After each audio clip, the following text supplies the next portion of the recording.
Hello అండి, welcome back to my channel.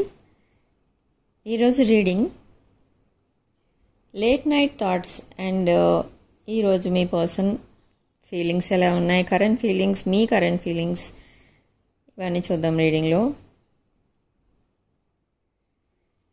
ఇక్కడ reading కోసం కార్డ్స్ తీసినప్పుడు క్వీన్ ఆఫ్ కప్స్ ఎక్కువ అయితే కనిపిస్తుంది ఈ మధ్య, అండ్ స్టార్ కార్డ్. సో ఇక్కడ మీ పర్సన్ ఫీలింగ్స్ ఏంటంటే చాలా caring, compassionate and sensitive to others feelings అలా ఉంటుందన్నమాట. మీ పర్సన్ ఫీలింగ్స్, ప్రజెంట్ ఫీలింగ్స్ అలా ఉన్నాయి. కానీ ఇవన్నీ ఉన్నా కూడా మీ పర్సన్కి ఉన్న ప్రాబ్లం ఏంటంటే హార్ట్ చక్ర బ్లాక్ అయింది అండ్ థ్రోట్ చక్ర ఈ మధ్య కొంచెం యాక్టివేట్ అవుతుంది. థ్రోట్ చక్ర so unable to express feelings అనమాట. హార్ట్ చక్ర సరిగా యాక్టివ్ అవ్వలేదు, దానివల్ల మీకు సరిగా ఫీలింగ్స్ ఎక్స్ప్రెస్ చేయలేని పరిస్థితిలో అయితే ఉన్నారు. ఫోన్ తీసుకొని మెసేజ్ చేద్దాం, కాల్స్ చేద్దామని మొబైల్ తీసుకోవడం, మెసేజ్ టైప్ చేయడం, మళ్ళీ ఇరేజ్ చేసేసి ఫోన్ పక్కన పడేయడం. ఎందుకు ఇలా జరుగుతుంది అంటే ఇలా ఇదన్నమాట పరిస్థితి. చక్రాస్ అన్నీ బ్లాక్ అయి ఉన్నాయి, చాలా యాక్టివేట్ అవి లేవు. చాలా చక్రాస్ 7 చక్రాస్ అన్నీ యాక్టివేట్ అయి ఉంటేనే ఇలాంటి సెపరేషన్స్ అవన్నీ రాకుండా ఉంటాయి. రిలేషన్షిప్ ఫెయిల్యూర్స్ అవన్నీ కూడా నెగిటివ్ ఎనర్జీ ఎక్కువ అయితే చక్రాస్ బ్లాక్ అయిపోతాయి. సో ఇక్కడ మీ పర్సన్ ఏమనుకుంటున్నారంటే ఈరోజైతే హార్ట్ బ్రేక్ సిచ్యువేషన్లో కూడా ఉన్నారు. ఇక్కడ ఎందుకు అలా హార్ట్ బ్రేక్ సిచ్యువేషన్లో ఉన్నారు అని అనుకుంటే, ఇంట్లో పదే అదే సిచ్యువేషన్ నడుస్తుంది అబౌట్ మ్యారేజ్ అనమాట. మ్యారేజ్ డిస్కషన్సే జరుగుతున్నాయి. థర్డ్ పార్టీ ఫోన్ మీద కబ్జా చేయడం, ఫోన్ మొత్తం వాళ్ళ హ్యాండ్ ఓవర్ చేసుకోవడం, ఇది ఎవరు అదెవరు, వీళ్ళెవరు వాళ్ళెవరు అని అడగడం, అస్తమానం ఆ విషయం మీద గొడవలు అయిపోవడం. ఇంపార్టెంట్ పీపుల్ ఎవరైనా ఉంటారు కదా మనకి, బిజినెస్ రిలేటెడ్ జాబ్లో కొంచెం మనకంటే హయ్యర్ కేటగిరీలో ఉన్న వాళ్ళని కూడా వాళ్ళు మీకెందుకు మెసేజ్ చేస్తున్నారు, మీకెందుకు కాల్స్ చేస్తున్నారు అని టార్చర్ పెట్టడం అనమాట. అలాంటివన్నీ జరుగుతున్నాయి మీ పర్సన్ విషయంలో. సో అవన్నీ చాలా హెడేక్గా తయారైంది మీ పర్సన్కి ఇక్కడ. అండ్ మీ పర్సన్ ఏం చేశారో చేయలేదో మనం వదిలేసిన, పక్కన పెట్టేసిన, మీ పర్సన్ని చీట్ చేసి థర్డ్ పార్టీ మళ్ళీ ఏం తెలియనట్టు మీ పర్సన్నే అందరి దగ్గర చీటర్ లాగా మాట్లాడుతున్నారు మీ పర్సన్కి ఉన్న థర్డ్ పార్టీ వాళ్ళు. సో ఇది తట్టుకోలేని పరిస్థితిలో ఉన్నారనమాట. ఇంట్లోంచి వెళ్ళిపోవాలి అన్నంత చిరాకుతో ఉన్నారు. ఇంట్లో వాళ్ళు బలవంతంగా మ్యారేజ్ చేస్తే జనరల్గా జరిగేది అదే కదా.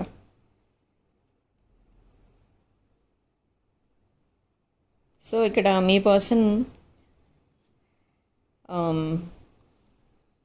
సోషల్ మీడియాలో ఫేక్ అకౌంట్స్ నుంచి, ఫేక్ ఐడీస్ నుంచి మిమ్మల్ని స్టాక్ చేస్తున్నారు. సో అదొకటైతే జరుగుతుంది. కానీ చెడు ఉద్దేశంతో అయితే కాదు, మంచి ఉద్దేశంతో. అంటే మీరు మీ ఫ్రెండ్స్ని, కాంటాక్ట్ లిస్ట్ని అన్నీ చూస్తున్నారనమాట, మీ డీపీస్ అవన్నీ. ఎందుకంటే చాలామంది కేసెస్లో వాళ్ళు బ్లాక్ చేశారు, మీరు బ్లాక్ చేశారు, పర్సన్ అండ్ వ్యూవర్స్ కూడా బ్లాక్ చేసుకుని పెట్టుకున్నారు అకౌంట్స్ అన్నీ. సో అలాంటప్పుడు ఇలాంటివి జరుగుతున్నాయి కూడా. సో మీ పర్సన్ అయితే ఇక్కడ ఖాళీ టైం దొరికిందంటే చాలు మీకోసం గుర్తు చేసుకోవడం, ఎందుకు ఇంత ద్రోహం చేశాను మీకు అని మీకోసం ఆలోచించడం, ఏడవటం అలా అయిపోతుంది. రోజులన్నీ అలాగే గడిచిపోతున్నాయి చాలామందికి. అండ్ మీరైతే ఎప్పుడో ఒక రోజు చెప్పడం అయితే జరిగింది, రిలేషన్షిప్ని కట్ చేయకుండా రిలేషన్షిప్ని సేవ్ చేయమని మీరు అడగటం అయితే జరిగింది. అది మీరు ఎప్పుడైతే అడిగారో ఆ వర్డ్ మైండ్లో ఉండిపోయింది మీ పర్సన్కి. సో అప్పటి నుంచి మిమ్మల్ని మీకు వాల్యూ ఇవ్వడం అయితే స్టార్ట్ చేశారు. అంటే మీ పర్సన్ మిమ్మల్ని ఎంత చీట్ చేసినా, గోస్ట్ చేసినా మీరు కనీసం అవేమీ పట్టించుకోకుండా ఇంకా రిలేషన్షిప్ని కట్ అవ్వకుండా చూడమంటుంటే అటు ఒక పక్క బాధ వేసింది, ఒక పక్క జాలి వేసింది మీ పైన. సో రిలేషన్షిప్ని నిజంగా సేవ్ చేయడానికైతే రెడీ అయ్యారు మీ పర్సన్. మీ రిలేషన్ కంటే థర్డ్ పార్టీతో ఉన్న రిలేషన్ గొప్ప అనుకున్నారు ఒకప్పుడు, కానీ అదంతా చీటింగ్, మోసం అని తేలింది. సో ఎప్పుడైతే ఆ విషయం బయటకు వచ్చిందో మీ రిలేషన్షిప్కి మీకు కూడా వాల్యూ అయితే పెరిగింది మీ పర్సన్ దృష్టిలో. అసలు మీ పర్సన్ మీకోసం ఒక క్వీన్ లాగా అనుకుంటారు మిమ్మల్ని. అంటే అన్నిటిలో అబండెన్స్ ఉంది మీకు. మీకు కావాలంటే మీకు చాలామంది అయితే వస్తారు, కానీ మీ పర్సన్కే మీరు విలువిచ్చి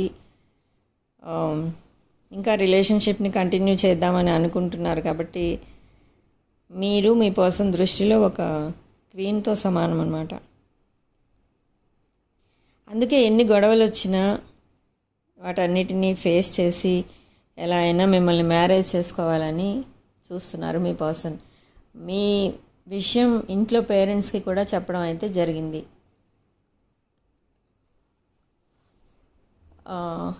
పేరెంట్స్ అయితే ఒప్పుకోరు జనరల్గా, ఎందుకంటే చాలామందికి ఇక్కడ ఏజ్ డిఫరెన్స్ ఒకటి ఎక్కువైంది.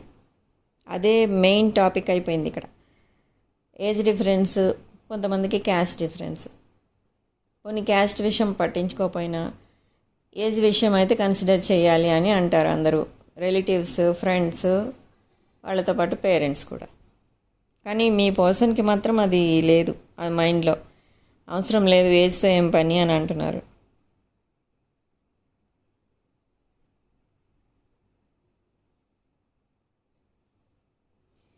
చాలా ఫాస్ట్ థింకింగ్ అయితే చేస్తున్నారు మీ పర్సన్.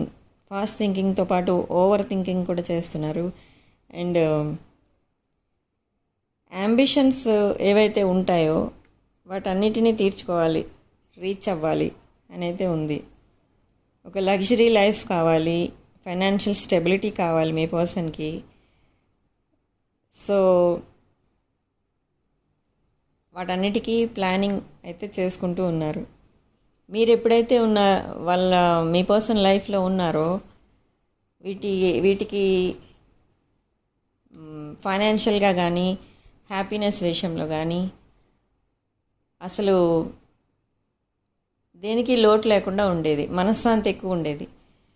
కానీ ఇప్పుడు ఎప్పుడైతే మిమ్మల్ని నో కాంట్రాక్ట్లో పెట్టేశారో, మీతో రిలేషన్ కట్ చేసుకుని, ఆ రోజు నుంచి ఒక లైఫ్ అంటే ఒక ఏమంటారు దాన్ని, ప్రతి నిమిషం ఒక టెస్ట్ అనమాట. టెస్టింగ్ పీరియడ్ లాగా అయిపోయిందనమాట.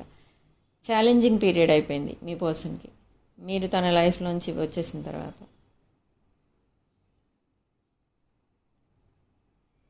ఇవన్నీ తలుచుకుంటే మీ పర్సన్కి చాలా ఏడుపు అయితే వస్తుంది. చాలా బాధపడుతున్నారు. బాధపడి ఎలా అయినా మళ్ళీ మిమ్మల్ని తన లైఫ్లో పెట్టుకోవాలి, తీసుకెళ్ళాలి లైఫ్లోకి, ఒక వాల్యూ అయితే ఇవ్వాలి, అన్నిటికీ దేనికి లోటు రాకుండా చూసుకోవాలి, ఇలాంటి అన్నీ ప్లానింగ్ చేసుకుంటున్నారు. అసలు ఈ సిచ్యువేషన్ తీసుకొచ్చిందే మీ పర్సన్. సో అందుకే ఇంత బాధపడుతున్నారు. మిమ్మల్ని తొందరగా కాంటాక్ట్ చేయడానికి కూడా భయపడుతున్నారనమాట. ఎందుకంటే మీరు ఎలా రియాక్ట్ అవుతారో అని. అసలు ఈ సిచ్యువేషన్కి కారణం మీ పర్సన్. ఆ రోజంతా ఓవర్గా రియాక్ట్ అవ్వకుండా ఆ సిచ్యువేషన్కి థర్డ్ పార్టీతో గొడవ అయితే థర్డ్ పార్టీతో మాట్లాడాలి. ఆ ఫోర్స్ అంతా మీ మీద చూపించడం ఇంత గొడవకి దారితీసిందనమాట. ఈ సెపరేషన్కి కారణం కూడా third party.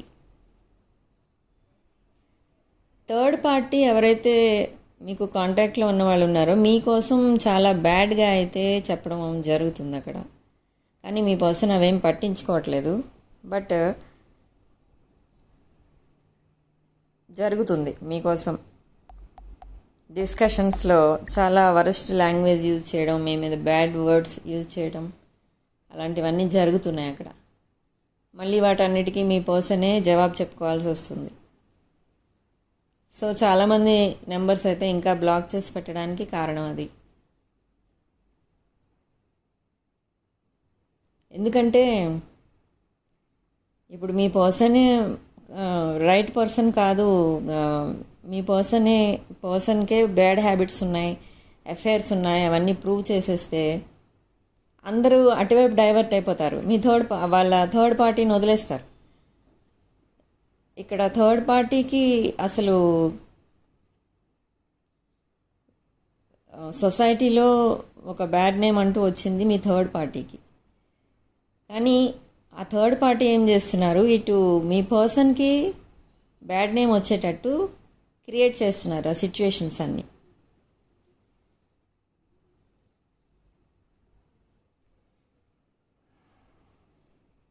And death card అయితే వచ్చింది ఇక్కడ, అంటే రీబర్త్ అయితే ఉంది. అంటే ఈ థర్డ్ పార్టీ సిచ్యువేషన్కి డెత్ అనమాట. ఆ సిచ్యువేషన్ త్వరలో ఎండ్ అవ్వబోతుంది. And new birth, new beginning అయితే స్టార్ట్ అవ్వబోతుంది. న్యూ బిగినింగ్స్ అయితే చూస్తారు మీరు మీ పర్సన్ కలిసి. ఇక్కడ సన్ కార్డ్ వచ్చింది, సక్సెస్, గుడ్ హెల్త్ అనమాట ఇక్కడ.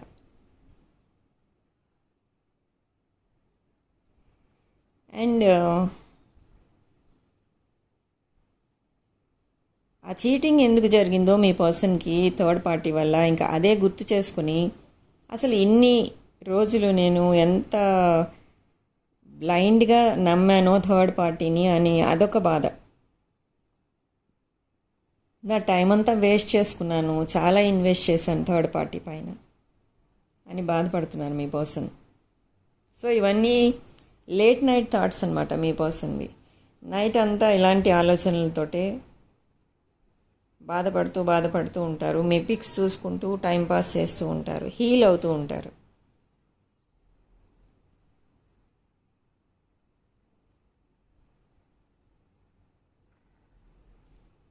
చాలా గ్రేట్ ఐడియాస్ అయితే ఉన్నాయి మీ పర్సన్కి, కానీ ఏది కూడా ఇంప్లిమెంట్ అవ్వట్లేదు.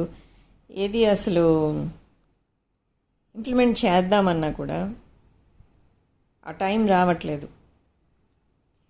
ఎందుకంటే మనసులో భయం, ఏది ఎక్స్ప్రెస్ చేద్దామన్నా భయం. థర్డ్ పార్టీ అంటే ఇంకా భయం ఉంది మీ పర్సన్ మనసులో. ఎప్పుడు ఏ విధంగా గొడవ పెడతారో, ఎప్పుడు ఏ రకంగా ఇరికించేస్తారో ఎందులో దానిలో అని చాలా అంటే చాలా భయంగా ఉంది మీ పర్సన్కి. ఆ భయం ఇంకా పోలేదు.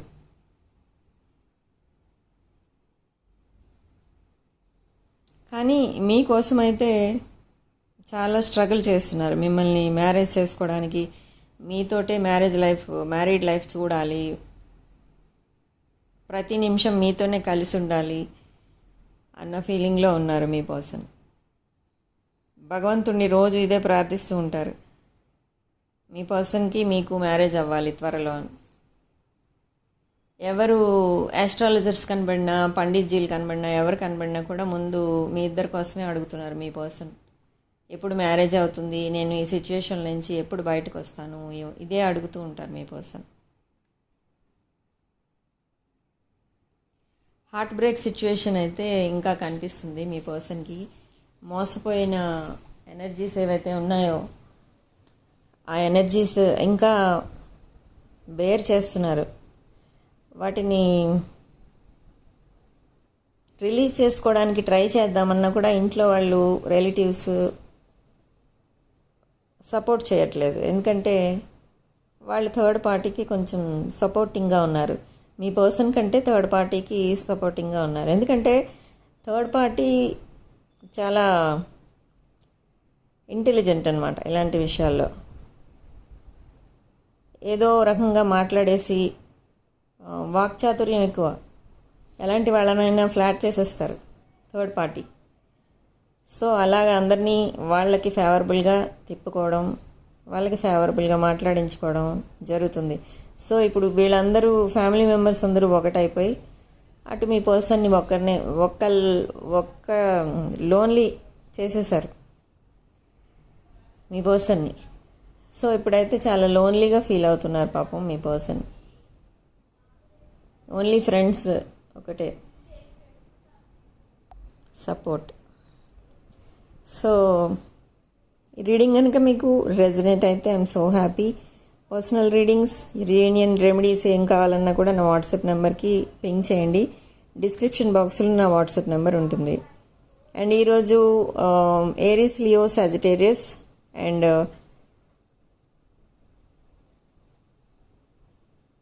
ఏరీస్, లియో, సాజిటేరియస్ అంటే మేషరాశి, సింహరాశి, ధనుష్ రాశి, కర్కాటక రాశి అండ్ కుంభరాశి, మకర రాశి వచ్చింది. లక్కీ నెంబర్ వచ్చేసి 1. ఆల్ఫాబెట్స్ వచ్చేసి ASLPRKV.